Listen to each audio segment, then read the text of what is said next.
বাংলাদেশের সর্বশেষ গুরুত্বপূর্ণ আপডেট সংবাদে আপনাকে স্বাগত। শুরুতেই সংবাদ শিরোনাম, পরে বিস্তারিত। শুরুতেই জানিয়ে দিব, দেশব্যাপী বিক্ষোভ সমাবেশের ডাক দিল হিন্দু বৌদ্ধ খ্রিস্টান ঐক্য পরিষদ। আগামী ২১শে সেপ্টেম্বর ঢাকাসহ সারা দেশে সমাবেশ এবং বিক্ষোভ মিছিলের কর্মসূচি ঘোষণা করেছে বাংলাদেশ হিন্দু বৌদ্ধ খ্রিস্টান ঐক্য পরিষদ। জাতিসংঘের তত্ত্বাবধানে দেশে গত ৪ আগস্ট থেকে ২০ আগস্ট পর্যন্ত সংগঠিত মানবতাবিরোধী সাম্প্রদায়িক সহিংস ঘটনাবলী সুষ্ঠু এবং নিরপেক্ষ তদন্ত ঐক্য পরিষদের সাধারণ সম্পাদক সহ সংগঠনের অন্যান্য নেতৃত্ববৃন্দের বিরুদ্ধে দায়েরকৃত মিথ্যা মামলা প্রত্যাহার এবং সারা দেশে চলমান সাম্প্রদায়িক সহিংসতার চির অবসান, দোষীদের গ্রেপ্তার এবং শাস্তির দাবিতে এই কর্মসূচি পালিত হবে। এরপর জানিয়ে দিব, বিএনপির দুই গ্রুপের মধ্যে ভয়ানক সংঘর্ষ, গুলিবিদ্ধ সহ আহত ৩০, নেপথ্যে যে কারণ। এদিকে সব স্থানে সেনাবাহিনীকে ম্যাজিস্ট্রেসি ক্ষমতা দেয়া সঠিক হয়নি বললেন বিএনপির মহাসচিব মির্জা ফখরুল ইসলাম আলমগীর। আর সকালে ঠাকুরগাঁয়ে প্রেস ক্লাবের ছাত্র জনতার আন্দোলনে নিহত পরিবার এবং আহতদের সঙ্গে সাক্ষাৎ এবং আর্থিক সহযোগিতা করার সময় সব কথা বলেন তিনি। এদিকে ঢাবিতে হত্যার ঘটনায় সমন্বয়ক হাসনাত আবদুল্লাহর স্ট্যাটাস। ঢাকা বিশ্ববিদ্যালয় ঢাবি ফজলুল হক মুসলিম হলে চোর সন্দেহে এক ব্যক্তিকে পিটিয়ে হত্যার ঘটনায় প্রতিক্রিয়া জানিয়েছেন বৈষম্য বিরোধী ছাত্র আন্দোলনের অন্যতম সমন্বয়ক মোহাম্মদ আবুল বাকের মজুমদার। আর সামাজিক যোগাযোগ মাধ্যমে ফেসবুক পোস্টে এসব প্রতিক্রিয়া জানান তিনি। এদিকে পুলিশকে মানবিক বাহিনী রূপে ফেরাতে কাজ চলছে বলেন স্বরাষ্ট্র উপদেষ্টা লেফটেন্যান্ট জেনারেল অবসরপ্রাপ্ত জাহাঙ্গীর আলম চৌধুরী। এবং সর্বশেষ জানিয়ে দিব, রপ্তানি বন্ধু তবুও ইলিশ কেন অধিকাংশ ক্রেতার নাগালের বাইরে। বাংলাদেশের রাজনৈতিক প্রেক্ষাপটে আমূল পরিবর্তন আসার পর প্রতিবেশী দেশ ভারতে ইলিশ রপ্তানি না করার সিদ্ধান্ত নেয় অন্তর্বর্তীকালীন সরকার। এরপর সামাজিক যোগাযোগ মাধ্যমে ইলিশের দাম কমার তথ্য দেখে সম্প্রতি বাজারে গিয়ে অনেকেই হতাশ হচ্ছেন। বাংলাদেশের জিআই ভৌগোলিক নির্দেশনা পণ্যটি উচ্চ মূল্য নিয়ে ক্ষোভ জানাচ্ছেন অনেকেই। নেট দুনিয়া থেকে বাস্তবে মাছ বাজারে অনেকটাই মাছের দাম বেশি, আগের মতোই এখনও বাড়তি দামে কিনতে হচ্ছে ইলিশ। প্রিয় দর্শক, এতক্ষণ শুনছিলেন সংবাদ শিরোনাম, এবারে বিস্তারিত। তবে তার আগে বন্ধুরা, অনুরোধ থাকবে এই সংবাদটিতে একটি লাইক দিন। এই চ্যানেলে আপনি নতুন হয়ে থাকলে আমাদের সংবাদটি দেখতে দেখতে চ্যানেলটি সাবস্ক্রাইব করে রাখুন, যাতে করে বন্ধুরা আমাদের পরবর্তী লেটেস্ট আপডেট সংবাদগুলো সবার আগে আপনার কাছে পৌঁছে যায়। এবারে বিস্তারিত। দেশব্যাপী বিক্ষোভ সমাবেশের ডাক হিন্দু বৌদ্ধ খ্রিস্টান ঐক্য পরিষদের। আগামী ২১শে সেপ্টেম্বর ঢাকাসহ সারা দেশে সমাবেশ এবং বিক্ষোভ মিছিলের কর্মসূচি ঘোষণা করেছে বাংলাদেশ হিন্দু বৌদ্ধ খ্রিস্টান ঐক্য পরিষদ। জাতিসংঘের তত্ত্বাবধানে দেশে গত ৪ আগস্ট থেকে ২০ আগস্ট পর্যন্ত সংগঠিত মানবতা বিরোধী সাম্প্রদায়িক সহিংস ঘটনাবলী সুষ্ঠু এবং নিরপেক্ষ তদন্ত ঐক্য পরিষদের সাধারণ সম্পাদক সহ সংগঠনের অন্যান্য নেতৃত্ববৃন্দের বিরুদ্ধে দায়েরকৃত মিথ্যা মামলা প্রত্যাহার এবং সারা দেশে চলমান সাম্প্রদায়িক সহিংসতার চির অবসান, দোষীদের গ্রেপ্তার এবং শাস্তির দাবিতে এই কর্মসূচি পালিত হবে। বৃহস্পতিবার ১৯শে সেপ্টেম্বর দুপুরে রাজধানীর সেগুনবাগিচার ঢাকা রিপোর্টার্স ইউনিটিতে এক সংবাদ সম্মেলনে হিন্দু বৌদ্ধ খ্রিস্টান ঐক্য পরিষদের সভাপতি নির্মল রোজারিও এই কর্মসূচি ঘোষণা করেন। সংবাদ সম্মেলনে উপস্থিত ছিলেন হিন্দু বৌদ্ধ খ্রিস্টান ঐক্য পরিষদের সভাপতি ডক্টর নিমচন্দ্র ভৌমিক, ভারপ্রাপ্ত সাধারণ সম্পাদক মনীন্দ্র কুমার নাথ, সভাপতি মণ্ডলীয় সদস্য রঞ্জন সরকার, হিন্দু ভিক্ষু সুনন্দ প্রিয়, সাংগঠনিক সম্পাদক অ্যাডভোকেট দীপঙ্কর ঘোষ প্রমুখ নেতৃত্ববৃন্দ। বিএনপির দুই গ্রুপের সংঘর্ষে গুলিবিদ্ধ সহ আহত ৩০, নেপথ্যে যে কারণ। নেত্রকোনার কেন্দুয়া উপজেলায় একটি দোকানঘরের জায়গা দখলকে কেন্দ্র করে বিএনপির দুই গ্রুপের মধ্যে সংঘর্ষের ঘটনা ঘটেছে। এতে উভয় পক্ষের ২ জন গুলিবিদ্ধ সহ কমপক্ষে ৩০ জন আহত হয়েছে। এর মধ্যে কয়েকজনের অবস্থা আশঙ্কাজনক বলে জানা গেছে। বুধবার ১৮ সেপ্টেম্বর পৌর শহরে বাজারে দুর্ঘটনা ঘটে। এ ঘটনায় আহতরা কেন্দুয়া উপজেলা স্বাস্থ্য কমপ্লেক্স ছাড়াও নেত্রকোনা আধুনিক সদর হাসপাতাল ও ময়মনসিংহ মেডিকেল কলেজ হাসপাতালে চিকিৎসা নিচ্ছেন। আহতদের মধ্যে ৫ জনকে ময়মনসিংহে পাঠানো হয়েছে। তারা হলেন শাওন ৩৩, রফিকুল ৪০, বাবু ২১, রফিকুল ইসলাম ৫৯, রনি ২২। এদের মধ্যে রফিকুল ইসলাম ও রনি গুলিবিদ্ধ হয়েছেন। সংশ্লিষ্ট একাধিক সূত্র থেকে জানা গেছে, কেন্দুয়া মধ্যবাজারে থাকা সোহেল আমিন নামে এক ব্যক্তি একটি দোকানঘরের জায়গা বুধবার রাতে দখল করতে যান। পৌর শহরের দিগদাইর গ্রামের বাসিন্দা উপজেলা যুবদলের যুগ্ম আহ্বায়ক নাসির খন্দকারের বড় ভাই আলামিন খন্দকার ও পৌর যুবদলের আহ্বায়ক উজ্জ্বল খন্দকার।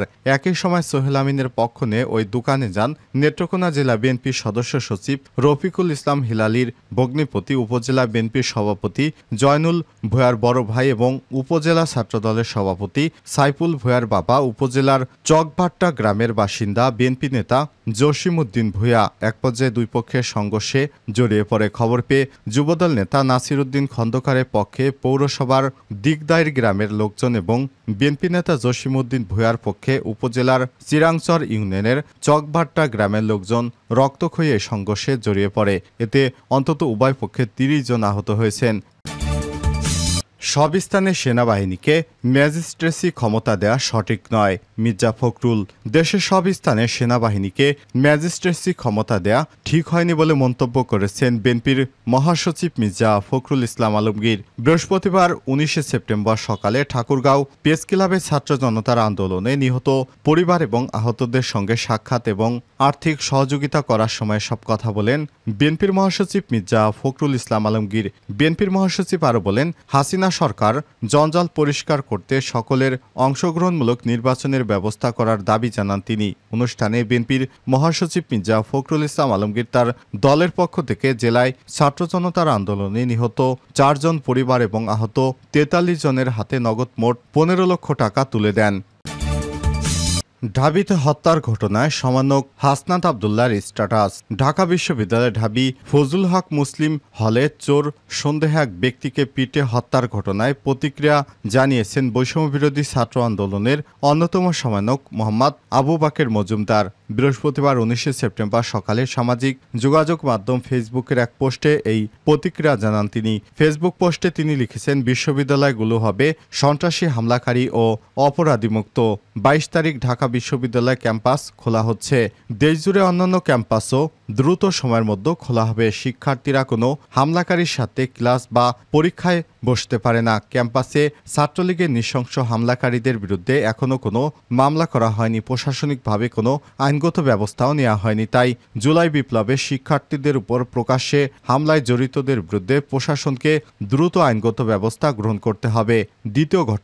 দ্বিতীয়ত গত ১৬ বছর ক্যাম্পাসে অনেকেই ফ্যাসিস্ট খুনি হাসিনার গুন্ডা বাহিনী দ্বারা নির্যাতিত হয়েছেন। ফ্যাসিস্ট হাসিনার অত্যাচারী শাসন আমলে ছাত্রদল, ছাত্র শিবির কিংবা অন্যান্য রাজনৈতিক দলের যারা হাসিনার বিরুদ্ধে সংগ্রাম চালিয়ে গেছেন, গণতন্ত্র, ন্যায় এবং সত্যের পক্ষে কথা বলেছেন, তারা অনেকেই নির্বিচারে মামলার শিকার হয়েছেন। অতীতে যারা খুনি হাসিনা স্বৈরতন্ত্র টিকিয়ে রাখতে লাঠিয়াল হিসেবে গণতন্ত্রের পক্ষে কথা বলা ব্যক্তিদের উপর নির্যাতন করেছেন, সব বিশ্ববিদ্যালয়ের প্রশাসনের উচিত যেসব নির্যাতকদের বিচারের আওতায় আনা এবং বিভিন্ন রাজনৈতিক ট্যাগ দিয়ে যাদের বিরুদ্ধে মিথ্যা মামলা দেওয়া হয়েছে তাদের মামলা প্রত্যাহার করতে হবে এবং ট্যাগিংয়ের মাধ্যমে যারা নির্যাতন এবং নিপীড়ন চালিয়েছেন তাদেরকেও আইনগত প্রক্রিয়ায় বিচারের আওতায় আনতে হবে।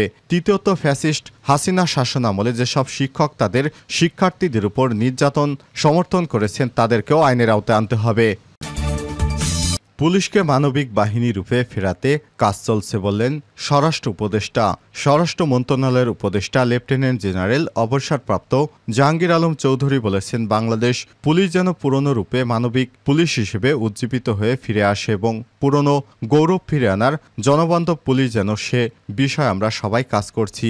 জনগণের একটা আশা, তারা যেন জনবান্ধব পুলিশ বাহিনী ফিরে পায়। বৃহস্পতিবার ১৯ সেপ্টেম্বর ডিএমপির সদর দপ্তরে পুলিশের ঊর্ধ্বতন কর্মকর্তাদের সঙ্গে বৈঠক শেষে সাংবাদিকদের এসব কথা বলেন তিনি বলেন, জনবান্ধব পুলিশ যেন বাস্তবে হয়, এটা যেন কোনো কাগজ কলমে না থাকে তা নিয়ে আলোচনা চলছে। থানা পর্যায়ে লোকজনকে অনেক সময় বিভিন্ন কাজের জন্য গিয়ে তাদের যে সমস্যা সেটা সমাধান করতে পারেন না, সবসময় সমাধান সম্ভব হয় না, কিন্তু এরপরও তাদের যেন প্রাথমিকভাবে সেবা দেওয়া হয়।